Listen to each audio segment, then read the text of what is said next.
Africa, the cradle of humanity. Did you know that every single person on Earth can trace their roots back to this incredible continent? It's true.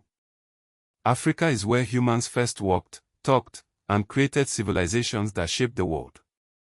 So, grab your explorer hat, because today, we're diving into the untold story of Africa's history, made just for you. Let's start at the very beginning. Picture this: Ethiopia, around 200,000 years ago. Here, in the Afar region, scientists found skull fragments of Homo sapiens, our earliest ancestors. These discoveries prove that Africa is where humanity began.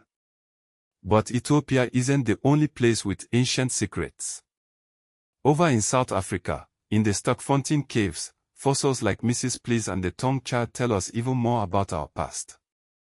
These fossils are like puzzle pieces, helping us understand how humans evolved. Fast forward to around 3100 BC, and we find ourselves in ancient Egypt.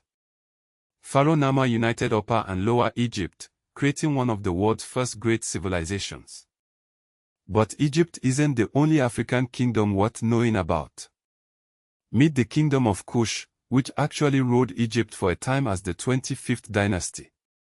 These kingdoms weren't just about pyramids and pharaohs, they were centers of learning, trade, and innovation.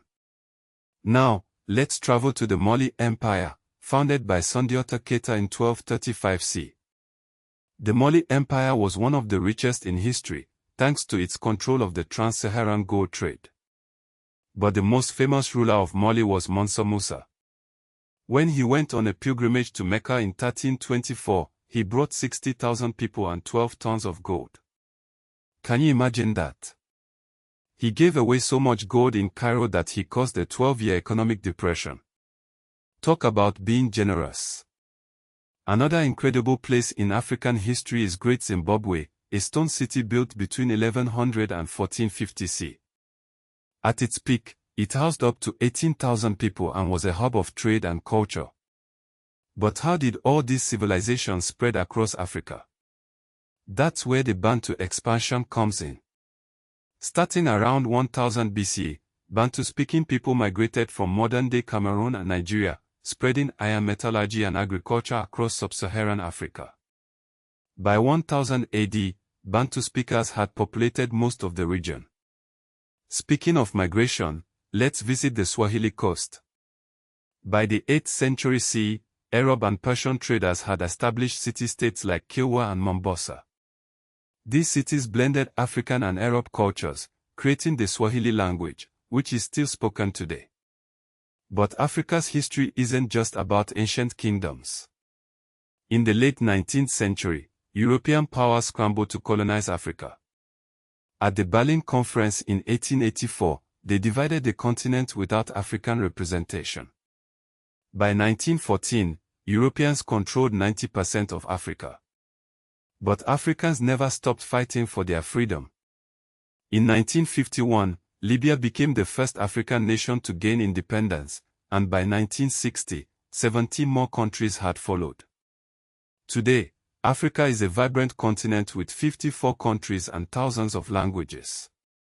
It's the second largest continent in the world, with landscapes ranging from the Sahara Desert to the equatorial rainforest. And did you know Africa holds 30% of the world's mineral reserves? From ancient gold to modern platinum, Africa's resources are as rich as its history. So, what's the takeaway? Africa isn't just a continent, it's the birthplace of humanity, a land of ancient kingdoms, and a place of endless possibilities. Next time you think about history, remember Africa's incredible story. And who knows? Maybe one day, you'll be the one uncovering its secrets. Thanks for watching, and keep exploring.